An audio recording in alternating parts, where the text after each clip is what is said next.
You have spent years building an identity, not deliberately in most cases, gradually.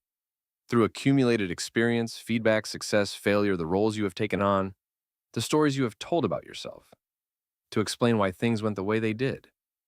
That identity now has a name, a professional title, a set of beliefs about what you are good at and what threatens you, a collection of opinions about how things should be done and how people should behave, a reputation to protect, a narrative that explains who you are and why you are where you are. Tolle calls this the ego, and his argument about it is one of the most uncomfortable ideas in this entire series, particularly for professionals who have invested heavily in building exactly this kind of defined, coherent, defensible sense of self. The ego, Tolle argues, is not who you are. It is a construction, a mental object made of thought, memory, and narrative that the mind has built and now defends with extraordinary energy because it has identified completely with the construction and experiences any threat to it as a threat to existence itself. This is not metaphor. It is the mechanism behind most of the reactivity, defensiveness, and suffering that intelligent, self-aware people cannot explain by reference to their actual circumstances. When a piece of feedback lands harder than its content warrants, that is the ego experiencing a threat to its narrative.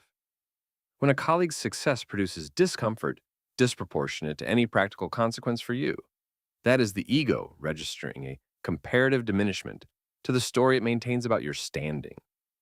When you find yourself unable to let go of a grievance long after the practical necessity of holding it has passed, that is the ego requiring the grievance, because the narrative of being wronged is part of the structure it has built and is defending. None of this is weakness. None of it is a character flaw. It is simply what happens when a mind identifies completely with a mental construction and then organizes its entire experience of reality around maintaining and defending that construction. The ego's relationship with the present moment is specific and worth understanding precisely. The present moment is threatening to the ego, not because it is dangerous, but because it is simple. It contains no narrative. It offers no material for the ego's stories about who you are, what you have achieved, what you deserve, or what threatens you. The present moment simply is what it is. Sensory, immediate, without interpretation. And a mind that has spent years building a sophisticated narrative identity experiences the stripped simplicity of the present moment as uncomfortable. There's nothing there to be the self it has constructed. This is why presence is not simply a pleasant state that most people have not discovered yet. It requires something that feels from the inside, like a small dissolution, not of you, of the constructed version of you that has been insisting it is the real thing. The practical consequence of this for professional life is significant. The ego's need to protect its narrative generates a predictable set of behaviors that most people recognize in themselves but cannot consistently interrupt. The inability to receive feedback without becoming defensive, even when the feedback is accurate and useful. The tendency to make decisions that serve the ego's story, protecting its standing, avoiding what it has decided it is not good at, pursuing recognition as much as outcome. The difficulty of genuine collaboration because the ego is always partially managing how it appears rather than fully contributing to what is needed. And perhaps most costly of all, the inability to be genuinely wrong about something important because being wrong is experienced not as useful information, but as a threat to the constructed identity.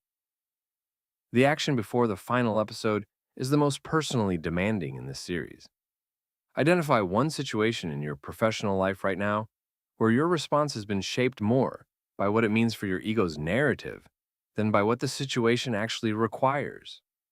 Not a small one, a real one. The feedback you have not been able to fully absorb. The decision you have avoided because of what attempting it would mean if it did not go well. The relationship where you are holding a position longer than the position deserves because changing it would require admitting something the ego has resisted. Name it honestly. You do not need to act on it today. Just see it clearly for what it is. Because seeing it clearly, without defending the narrative, is the first moment of genuine freedom from it.